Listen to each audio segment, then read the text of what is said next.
సాధువర్తన. నిత్యానందుడు అనే సాధువు దేశ సంచారం చేస్తూ కోమలపురం అనే గ్రామం చేరుకున్నాడు. అది వేసవి మిట్ట మధ్యాహ్న సమయం. మండుటెండలో నడవటం వల్ల దాహంతో అతడి నాలుక పిడచకట్టుకుపోయింది. ఆయన ఒక ఇంటి తలుపు తట్టి ఆ ఇంటి ఆవిడ తలుపు తీయగానే దాహం తీర్చుకునేందుకు మంచినీళ్లు అడిగాడు. ఆమె ఒక చెంబు నిండుగా నీళ్లు తెచ్చి నిత్యానందుడికిచ్చింది. ఆయనకు వాటితో దాహం తీరక మరికొంత కావాలి అన్నాడు. ఆ ఇంటి ఆవిడ మరొక చెంబు నీళ్లు తెచ్చి ఇచ్చింది. నిత్యానందుడు దాహం తీర్చుకొని ఆమెను దీవించి అక్కడికి దాపులనే ఉన్న చెరువు గట్టు మీద ఒక రావి చెట్టు క్రింద కూర్చున్నాడు. చెరువులో నీళ్లు లేవు. అది పూర్తిగా ఎండి బాగా బీటలవారి ఉన్నది. రావి చెట్టు ఆకులు కూడా పచ్చదనం మాసి గాలి తాకిడికి గలగలలాడుతున్నవి. ఆనాటి వరకు నిత్యానందుడికి ప్రతి గ్రామంలోనూ ఎంతో ఘనంగా ఆతిథ్యం లభించేది. కోమలపురంలో కూడా తప్పక అలాంటి ఆతిథ్యమే లభిస్తుంది అనుకున్నాడు. కానీ సాయంత్రం అయినా ఆయన్ని గ్రామస్తులెవరూ తమ ఇళ్లకు ఆహ్వానించలేదు. నిత్యానందుడు ఆ రాత్రి తన వెంట తెచ్చుకున్న ఫలాలతోనే ఆకలి తీర్చుకుని ఉదయాన నిద్రలేస్తూనే కొంచెం దూరాన ఉన్న కొండపాదంలో ఉన్న కాంచనపురం అనే గ్రామానికి బయలుదేరి వెళ్ళాడు. దారిలో ఆయనకు చిదానందుడు అనే సాధువు ఎదురయ్యాడు. ఇద్దరూ ఒకరికొకరు పరిచయం చేసుకున్నాక నిత్యానందుడు చిదానందుణ్ణి ఎక్కడికి వెళుతున్నారు అని అడిగాడు. చిదానందుడు తాను కోమలపురం పోతున్నట్లు చెప్పాడు. మీరు ఆ గ్రామం వెళ్ళకండి. అక్కడి ప్రజలకు మనలాంటి సాధువులంటే ఆదరణ లేదు. మీరు కూడా ఇబ్బందులు పాలు కావలసి వస్తుంది అని నిత్యానందుడు తన అనుభవం చెప్పాడు. చిదానందుడు ఆయన మాట వినక కోమలపురం వెళ్ళి అక్కడ వారం రోజులు గడిపి కాంచనపురానికి తిరిగి వచ్చాడు. ఒకనాటి సూర్యోదయం వేళ చెరువుకు స్నానానికొచ్చిన సాధువులిద్దరూ ఒకరినొకరు పలకరించుకున్నారు. ఆ రోజు నా మాట వినక మీరు కోమలపురం వెళ్ళారు. అక్కడ ఆతిథ్యం దొరక్క అవస్థల పాలై ఉంటారు, అవునా అని అడిగాడు నిత్యానందుడు సదానందుణ్ణి. అలాంటిదేం లేదు. గ్రామస్తులు నాకు ఘనంగా ఆతిథ్యం ఇచ్చారు. వాళ్ళు చూపిన ఆదరం గౌరవ మర్యాదలు ఎన్నటికీ మరవరానివి అన్నాడు చిదానందుడు. అలాగా, అయితే నేను చేసుకున్న పాపమేమిటి అంటూ నిత్యానందుడు ఆశ్చర్యపోయాడు. కోమలపురం గ్రామంలోకి వెళ్ళాలంటే మనం చాలా దూరం చెరువుగట్టు మీదుగానే నడవాలి. మీరు అటే వెళ్ళారు గదా, అప్పుడు చెరువు ఎండిపోయి బీటలు వారి ఉన్న సంగతి మీరు గమనించలేదా అని అడిగాడు చిదానందుడు ఆశ్చర్యంగా. గమనించకేం, గమనించాను. దానికి నాకు గ్రామస్తులు ఆతిథ్యం ఇవ్వకపోవటానికి సంబంధమేమిటి అన్నాడు నిత్యానందుడు ఆశ్చర్యంగా. చాలా ముఖ్య సంబంధమే ఉన్నది. ఆ ఎండిన చెరువును చూస్తూనే మీరు గ్రామస్తులు తాగే నీరు లేక బాధపడుతున్నారని గ్రహించవలసింది. అలా కాకుండా మీరు గ్రామం ప్రవేశిస్తూనే దాహం అని అడిగారు అన్నాడు చిదానందుడు. ఏం చేసేది? మండుటెండలో నేను ఎంతో దూరం నుంచి నడిచి వస్తున్నాను. ఆ గ్రామం చేరేసరికే నాలుక పిడచకట్టుకుపోయింది అన్నాడు నిత్యానందుడు అమాయకంగా. ఆ మాట నిజమే, కానీ ఆ గ్రామస్తులకు చాలా కాలంగా నీటి కొరత ఏర్పడింది. తాగే నీటి కోసం క్రోసెడు దూరం వెళ్ళి వస్తున్నారు. మనబోటి సాధు సన్యాసులంటే ఎవరికైనా భక్తి గౌరవాలుండటానికి కారణం మనం వాళ్ళ కష్టాలు తీరేందుకు ఏదైనా మార్గం చూపుతామని. అంతేగాని మనం వాళ్లపై అధికారులం ఏం కాదుగదా అన్నాడు చిదానందుడు.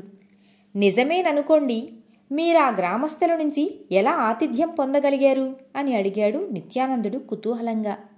నా పెద్ద కమండలంలో 2-3 రోజులకు సరిపడా మంచినీళ్లు వెంట తీసుకుపోయాను. అంతకుముందు కొద్ది రోజుల పాటు కోమలపురం దాపునే ఉన్న కొండ ప్రదేశం తిరిగి రాళ్ల మరుగున ఉన్న ఒక నీటి ధారను కనుగొన్నాను.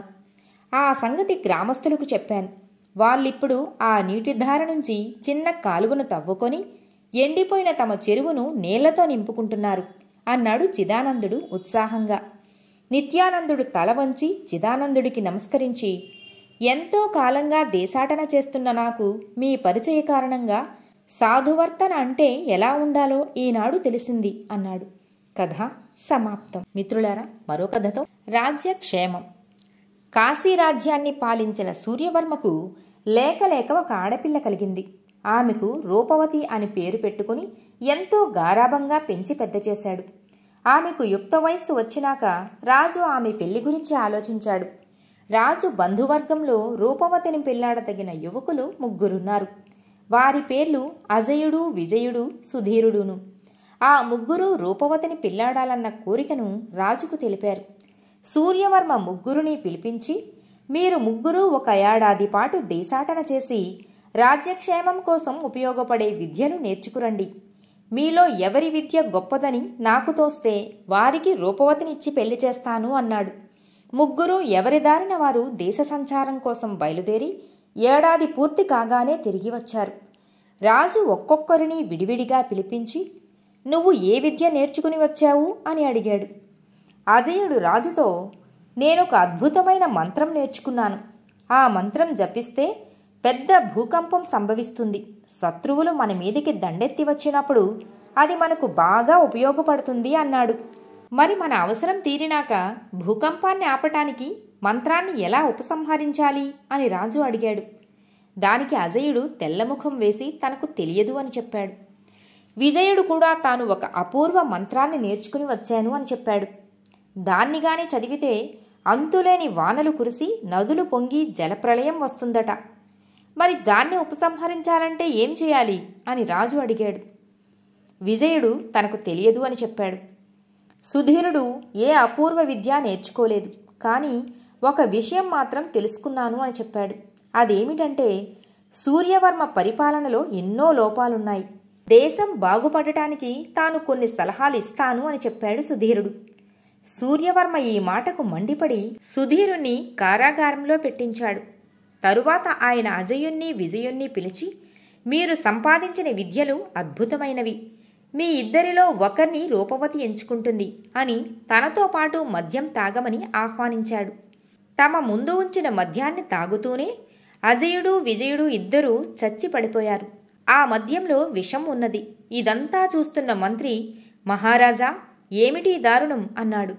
రాజ్యక్షేమానికి అనుకూలించే విద్యలు నేర్చుకురమ్మంటే వీళ్ళిద్దరూ హిరణ్యాక్ష, హిరణ్యకశిపుల కన్నా కూడా దారుణంగా ప్రపంచ సంక్షోభం కలిగించగల విద్యలు నేర్చుకుని వచ్చారు. వీళ్ళని నిర్మూలించటం కన్నా లోకానికి ఉపకారం లేదు అన్నాడు రాజు. ఆయన ఖైదు నుంచి సుధీరుణ్ణి పిలిపించి, నువ్వు చెప్పినది నిజమే. నా పరిపాలనలో చాలా అవకతవకలున్నాయి. వాటిని గురించి తెలుసుకుందామని మిమ్మల్ని ముగ్గురిని దేశాటనకు పంపాను. నువ్వు పరిపాలన బాగుచేసే మార్గాలు చెప్పేవంటే రాజ్యాన్ని పాలించటానికి అర్హుడివన్నమాట. నీకే రూపవతినిచ్చి పెళ్లి చేస్తాను అని చెప్పాడు రాజు. తరువాత రూపవతికి సుధీరుడికి వైభవంగా పెళ్లి జరిగింది. కథ సమాప్తం. మిత్రులారా, మరో కథతో మళ్ళీ కలుద్దాం.